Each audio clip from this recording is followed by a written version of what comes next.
I think deep inside, I never really gave a fuck about what anybody thought about me. Is like, oh, sure, I will show them what they want to see, but I'm not going to be that. So I just learned how to play that. And it's almost like a self-possession of just having a clarity of being. And I think that is what has allowed me to go through life and keep falling down, but keep getting back up, because it's just somewhere deep inside, there's always been a very loud and resilient voice that has carried me through, that has always been there, even when I didn't always have the external answers. And I think that's just the soul that, we're born with. It's just some people are more people pleasing and some people are just not. And I was like, it's like, I'm like, well, I don't know what you're talking about. I know who I am. And at what age, you said from very early on, you knew that you were a girl trapped in a boy's body. So do you recall when was that first instance that you felt that way? The first time my mom took me to a therapist, I was 3.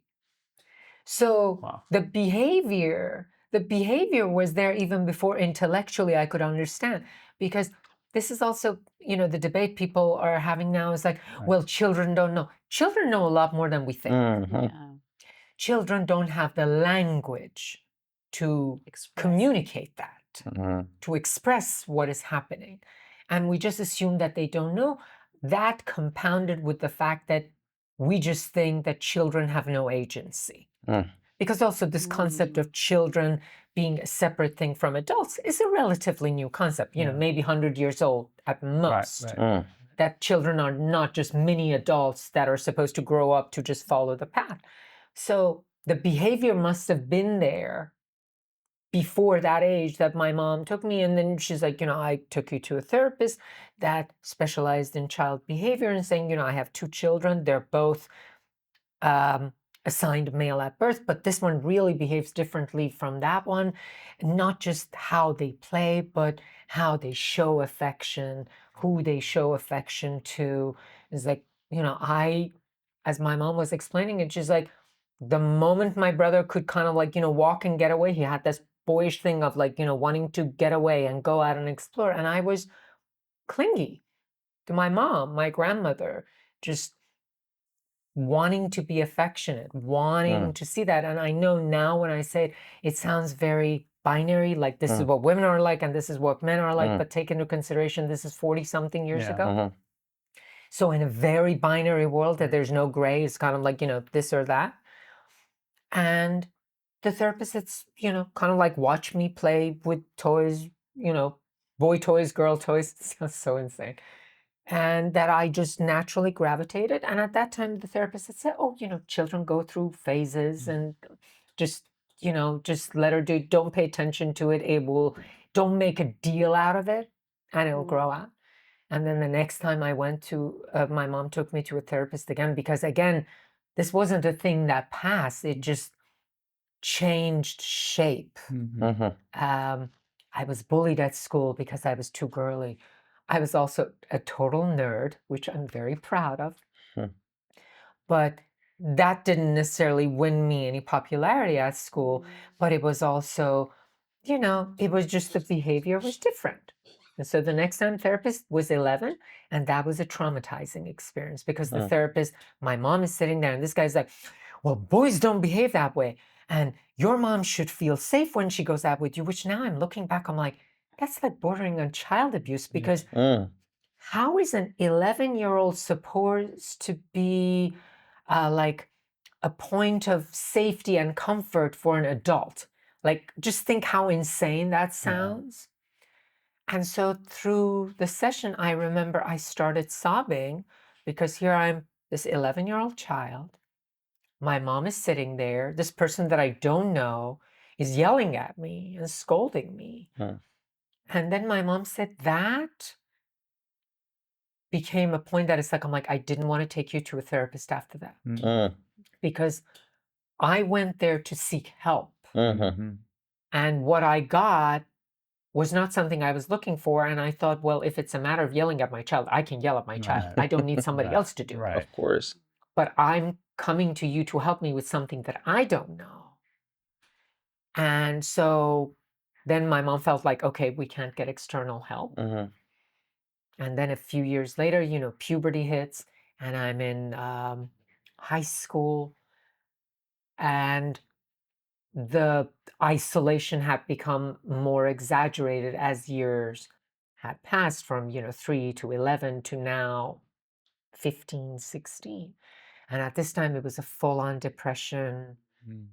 My parents didn't quite know how bad the level of bullying was at school, because also I was like, well, if I tell my parents, then they're going to tell me, well, what are you doing? So I'm like, if I just don't say anything about it, then I'm not going to invite more grief for myself. Yeah. Mm. And it was at that time that we had the fortune of my mom knowing someone who was married to someone who had studied human sexuality and gender. Like, I think the one person in Iran at that time who had that expertise.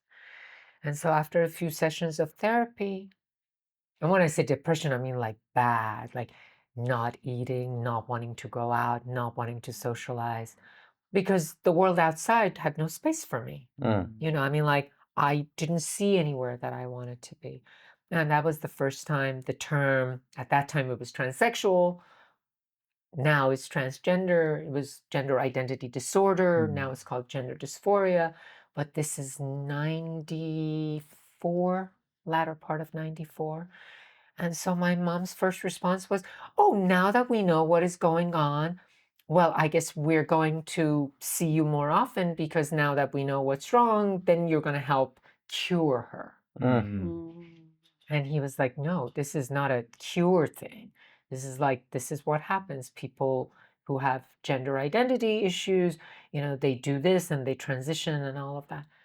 Well, to my mom, they might have as well said, your child is part Martian. Like, she's part alien. Because I remember my mom getting into the car afterwards, and she looked shell-shocked. And she said, I heard what the doctor said, but you can't do anything about it until your father and I die. Oh, Mm. wow. And that's to me as a teenager.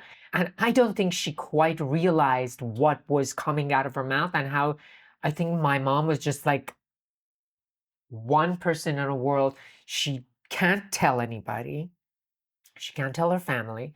She can't talk to her friends, her coworkers, nobody. Right. And here's this child, and she's like, you can't say anything. You can't do anything. Mm-hmm. From that point to a year later, a lot of things happened. My grandfather passed away. And that kind of sent me into a free fall into depression, which then started this 7-month period of 10 plus suicide attempts, me putting myself in very dangerous situations, which led to me getting assaulted, almost run over by a car, arrested multiple times. And one day my mom came home and found me in bed with a knife in a pool of blood. And that was the moment that my mom first, and then my parents collectively, decided that we have to do something. Because I know we've been trying to keep this child as we know this child, but we're either going to end up with a dead son or an alive trans child. Even though they had no idea what that means or what that's going to look like, it was just this idea of like, this is not working.